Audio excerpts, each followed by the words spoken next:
Alright, so mga lods, meron naman tayong sirang oven dito mga lodi. So, bale ito po mga lods, yung lumang oven po mga lods. Bale ang brand niya mga lods, ito po yung kanyang brand mga lodi. Eka po yan mga lods. Eka oven po mga lods. Yan. So, lumang brand po ito mga lods. Pero parang maganda pa naman yung kanyang loob po mga lodi. Yan. So, bali ang problema lang po nito mga lods, pag i-plug po natin mga lods, tapos i-on, nagtitrip po yung ating circuit breaker po mga lodi. So, bali ngayon di po natin mai-test to para maipakita kung paano po siya nagtitrip mga lods. Ang gagawin na lang po natin mga lodi, i-check na lang po natin agad kung ano po yung kanyang cause po ng pag-trip sa breaker, circuit breaker po natin mga lods. Right? So, yan. So, bali, ayan nga po mga lods. Nabuksan ko na po yung kanyang likod mga lods. Ganyan po yung itsura niya. Ayan. Medyo marumi na po talaga siya mga lods. Dahil matagal na po kasi ito hindi ginagamit mga lodi. Dahil po kasi sa nagtitrip po pag i-on po mga lods. So, ngayon gagawin po natin mga lods. I-check po natin. Hanapin po natin kung ano po yung sira niya. Bali, ito po 13 ampere po yung kanyang plug po. Grabe marumi na po mga lods. Dahil matagal na po naka-standby mga lods. Ayan, sira na rin po siya. So, i-test na lang po natin agad kung ano po yung kanyang sira mga lods. Tara, umpisahan po natin. Bali ngayon ang gagamitin po natin sa pag-test mga lods. Kailangan po natin ng ating bolang kristal po mga lodi. So, kailangan po natin gamitin yung ating bolang kristal para malaman po natin kung ano po yung kanyang sira mga lods. Ito po yung ating bolang kristal mga lods. Gagamitin po natin to para mahanap po natin yung kanyang sira mga lods. Okay. So unang gagawin po natin mga lods dito sa kanyang plug o kaya plug top po mga lods. Ayan.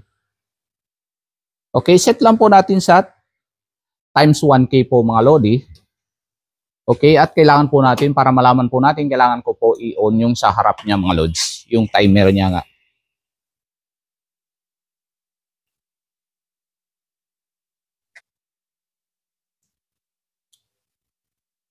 Ayan. Kung titignan po natin mga lodi, parang goods naman yung kanyang heater mga lods. Okay. So, unang gagawin po natin sa pag-test, tanggalin po natin yung wire sa kanyang heater mga lods. Ayan. Tanggalin muna natin yung isa mga lodi. Okay. Ayan po mga lods. Natanggal ko na po yung isang wire sa heater mga lods. Kung i-test po natin yan mga lods. Ayan, gumagalaw pa rin yung ating multimeter po mga lods. Sa body niya mga lods. Ayan, ilagay lang po natin sa kanyang body yung isang test probe po ng ating multimeter at isa dito sa plug top. Ayan. Umaangat po siya mga lods. Nakaset po tayo sa times 1K po mga lodi. Okay. Itaas ko lang po konti. Ayan. Ayan, umaangat po siya mga lods. Okay, tanggalin po natin yung isa pang wire sa kanyang heater. Ayan. So, yan, nawala po mga open na po yung ating line. Yan. So, wala na po siya mga lods. So, ngayon, hindi na po natin kailangan yung wire niya mga lods. Ang itetest na lang po natin dito sa kanyang terminal mga lods. Ayan. Terminal ng heater mga lods papunta sa body mga lods. Ayan. Gumalaw pa rin yung ating multimeter mga lodi. Ibig sabihin, may ground po yung kanyang heater. Yan. Body. So, ngayon dito sa kabila, puntang body. Okay. Ayan. Meron. So, bali ang problema niya lang mga lods, yung heater niya mga lodi. So, ngayon test po natin yung wire niya, yung connection ng heater mga lods. Yan. So, ibig sabihin goods po yan mga lods, pag ganyan. Okay? So, ngayon papalitan po natin yung kanyang heater mga lodi. Meron po tayo nakahanda dito na second hand din po ito mga lods. Tinanggal lang po natin dun sa lumang oven po mga lods. Okay, parehas naman yung kanilang model mga lodi. So ngayon, continuity test lang po natin to mga lods. Ayan, kung titignan nyo mga lodi, hindi po gumalaw yung ating multimeter mga lods. Yun no, sa body ng heater. Ayan. Okay, terminal to terminal. Okay, ayan, goods po siya mga lods pag ganun. And sa body, wala po mga lods. So, ang gagawin po natin ngayon mga lods, papalitan po natin yung kanyang heater. Yan. Sa pagpalit po ng heater, kailangan po natin tanggalin tong earthing. So yan, wala na po ni isang wire nakakonect sa kanyang heater mga lodi. Tapos, ikutin po natin yung sa harap mga lods. And ayan, ito yung kanyang pinto. Tanggalin po yung laman niya sa loob. Okay. Dapat tanggalin po natin lahat ng mga nakaharang po sa loob mga lods.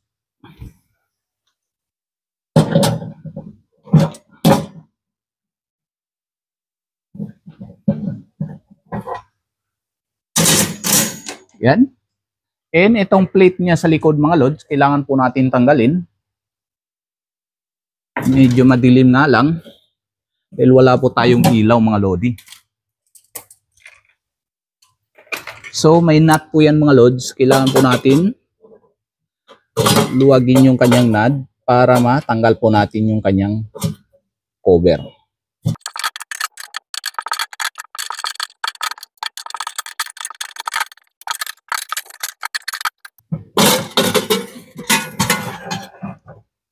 Right, so yan. Natanggal na po natin yung kanyang cover mga lodi. Ayan.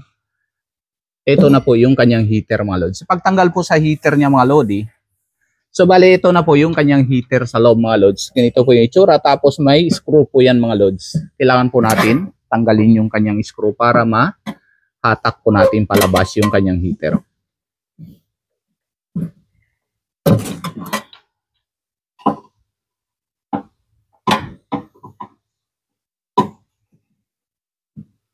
Okay, medyo mahirap nga lang mga lods tanggalin yung kanyang screw mga lodi dahil matagal na po ito naka-standby tapos bali medyo kinalawang na po yung kanyang screw.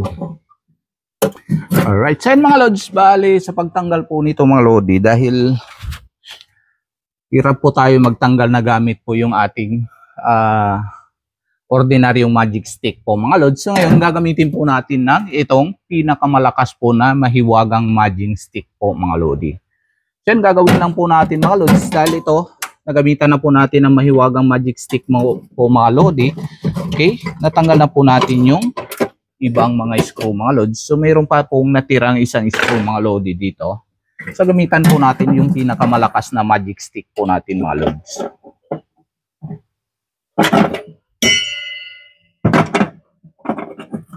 Ayan. So paggamit po dito sa ating pinakamalakas na magic stick po mga lods, simple lang ganito po yan mga lodi.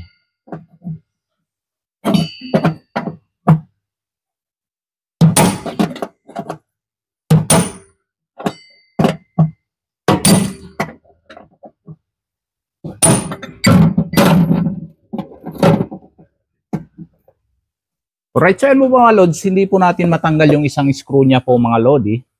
So, ang gagawin na lang po natin para mapadali po tayo mga lods, ito lang ginagamit dapat sa harap po mga lods na kanyang bracket po mga lods. So, gagawin po natin mga lods, lagyan na lang po natin tong dalawa dahil may screw naman po dito mga lodi.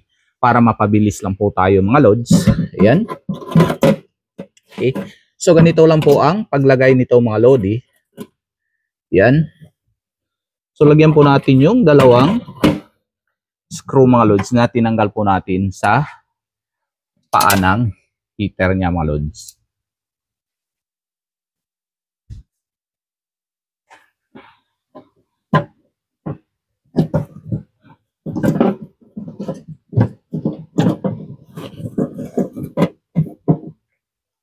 Okay, so yan.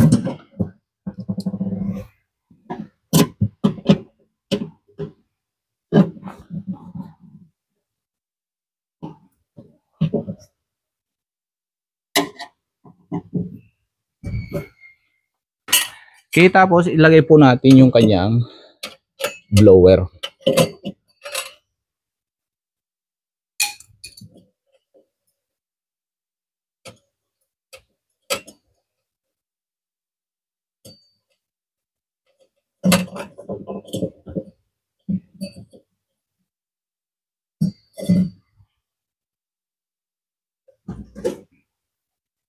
Kan po natin yung kanyang nut. Ang kanyang nut po kasi mga lods, baliktad po ang paghigpit niyan mga lods.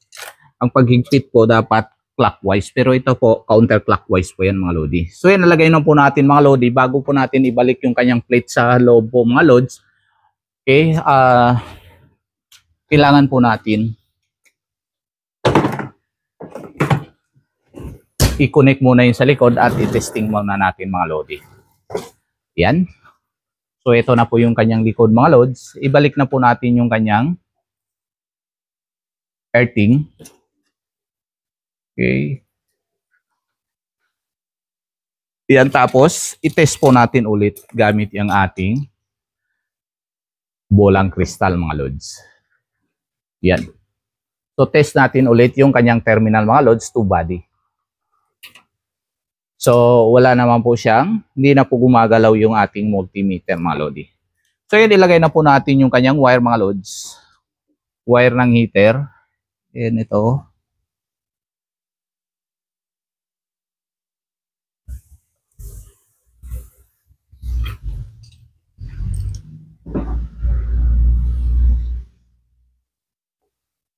Right, so yan. Ganun lang ang paglagay ng kanyang wire po. Dalawang wire lang po yan mga lods. Yung isa sa gitna sa earthing po yan mga lodi.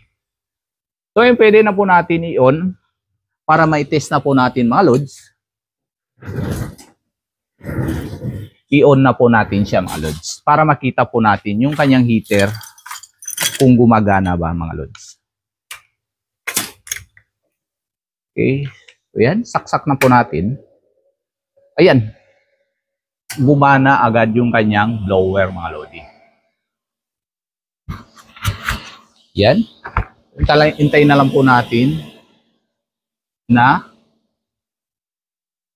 iinit po yung kanyang heater mga lods. Makikita naman yan kung mainit yung kanyang heater mga lods dahil pulang-pula yan mga lods. Dahil dito po sa harap mga lodi, yung mga indicator light niya o kahit pilot lamp po mga lods, nasa loob na po yan mga lods. Ayan, umiilaw siya pero nasa loob po dahil natanggal na po yung kanyang mga holder. Ayan, mainit na po yung kanyang heater mga lods pero tingin ko hindi nyo nararamdaman yung init mga lods dahil wala po kayo dito sa harap niya mga lodi. Okay? So hintayin na lang po natin na magpula yung kanyang heater. Ayan mga lods, kinailangan ko pong i-off yung kanyang blower mga lods para magpula po yung kanyang heater mga lods. Dahil pag hindi po nag-off yung kanyang blower mga lods, pag gumagana yung blower, yung heater niya hindi magpula mga lods dahil sa binubuga niyang hangin po mga lods. Ayan. So ayan, mabilis lang po, pula na po yung kanyang heater mga lods dahil na-off na po natin yung ating blower mga lods. So ayan. Hindi na po natin pwede patagalin yan, baka masira pa po yung ating heater po mga lods pag nagsobrang pula po yan mga lods. So yan. So yun lang mga lods sa pag-test po natin mga lods. Kailangan lang po natin i-test yung terminal to body po sa ating heater ng ating oven po mga lods. So yan lang, hanggang sa muli po. Maraming salamat po. Stay safe, stay creative, and God bless you all. Bye-bye.